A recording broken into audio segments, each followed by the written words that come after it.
सवाल इस पे ये, मनोज जी सवाल आपसे है, क्योंकि लॉ एंड ऑर्डर इंप्रूव हुआ है, जंगल राज का वास्ता दे देकर आप बिहार में चुनाव में वोट मांग रहे हैं। लॉ एंड ऑर्डर अगर इतना इंप्रूव हुआ है तो घर घर में अवैध असला क्यों है?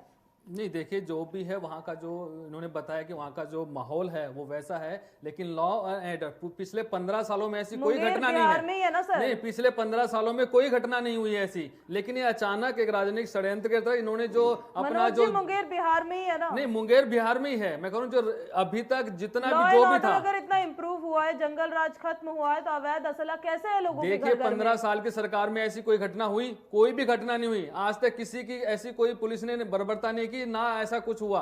ये जब चुनाव आयोग के अंडर सब कुछ कंट्रोल में है, तो इन जो ये फिरौती वाले हैं, जो दंगे करने वाले हैं, इनको मौका मिला और इन्होंने उसको हिंदू आस्था को लेकर हिंदुओं पे ही ये मतलब जो दमन करते हैं, हिंदुओं को ही सर हो गया ना पहले चरण हो में। गया, लेकिन ये देखिए ना अभी भी राजनीति कर रहे हैं। अब ये क्या कर रहे हैं? थाने फूक रहे हैं, ये किसको कर रहे हैं, इससे फायदा वो कर मिल रहे रहा हैं। है? किसको फायदा मिलेगा? ये फायदा ये कोशिश कर रहे हैं कि हम लोगों को भड़का के अपनी तरफ कर लें, लेकिन ये इनके ऊपर उल्टा पड़ने वाला है, क्योंकि लोग जान जाएंगे कि ये दोबारा इनका जो जंगल राज है, जो डकैती वाला है, जो रंगदारी वाला है, ये दोबारा उसका डेमो देने जा रहे हैं कि हम ऐसा ही करने वाले हैं, हम आने वाले हैं। ये ऐसा बताने की कोशिश करें। और बिहार की जनता बहुत समृद्ध है और वो इनको करारा जवाब देगी। वो जानती है कि एक राजनीतिक षड्यंत्र है।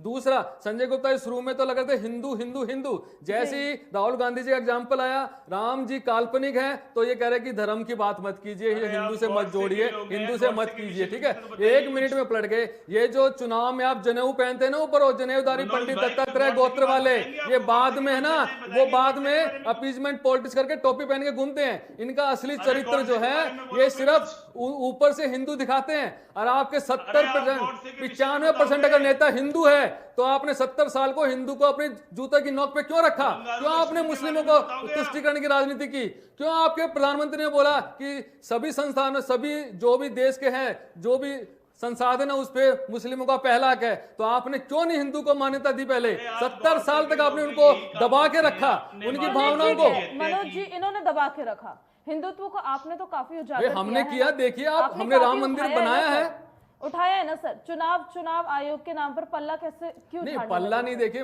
ये आप एक टेक्निकल चीज है, आप इसको समझना होगा। जो भी हमने कोशिश कर, हमने जो भी, जैसे सुशील मोदी जी, नीतीश जी ने बोला है कि भी पूरा ब्यौरा दिया है कि आप इनके खिलाफ कार्रवाई कीजिए, उनको हटाया गया है, कमिश्नर बिठाया गया है, 7 दिन में जांच होगी, लेकिन उसमें इसके ज्यादा उनके पास कुछ है नहीं। अगर वो ज्यादा प्रेशर डालेंगे चुनाव आयोग पे, तो चुनाव आयोग एक इंडिपेंडेंट है, उस पर ज्यादा डालेंगे तो ये फिर ये चिल्लाएंगे कि मोदी जी हस्तक्षेप कर रहे हैं, नीतीश जी हस्तक्षेप कर रहे हैं, चुनाव अपने आप साफ सुथरे नहीं हो रहे हैं। तो ये एक उनका अपना डिसीजन है, सब कुछ चुनाव आयोग के अंडर है, सब कुछ। ये जनरल डायर बोल रहे हैं चुनाव आयोग को, चुनाव कमिश्नर को बोल रहे हैं, और इनको शर्म आनी चाहिए। डायरेक्ट बोली ना, आप क्यों उनके पीछे मतलब नीतीश जी पे गोली चला रहे हैं? नीतीश सरकार को बोल रहे हैं। नहीं, बोल रहे हैं, लेकिन एक्चुअल में सारा कंट्रोल तो चुनाव आयोग पे है, तो चुनाव आयोग को बोल रहे हैं। एक्चुअल में तो वो बोल रहे हैं, लेकिन निशाना साध रहे हैं नीतीश जी पे। और ये मोदी जी को भी लिया है। और जब मोदी जी के काम बताएंगे तो कहेंगे तो लोक विधानसभा के इलेक्शन है, आप मोदी जी को कैसे लिया है? लेकिन सुरजेवाला जी वाली तो घटना आ गई है मनोज जी। हाँ जी,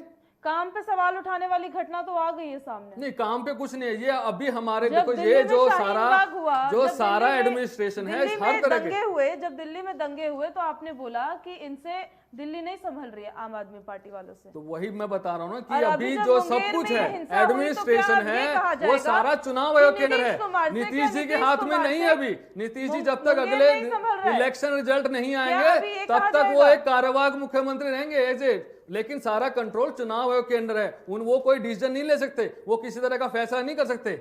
तो इनकी बुद्धि खराब हो गई है। इनको लग रहा है कि इनके जो 10 लाख के जो नौकरी का जुमला है ना, जो विकास है, वो फेल हो चुका है, क्योंकि घर घर बिजली जा चुकी है। अब लालटेन की किसी को जरूरत नहीं है, लालटेन बुझा दी गई है।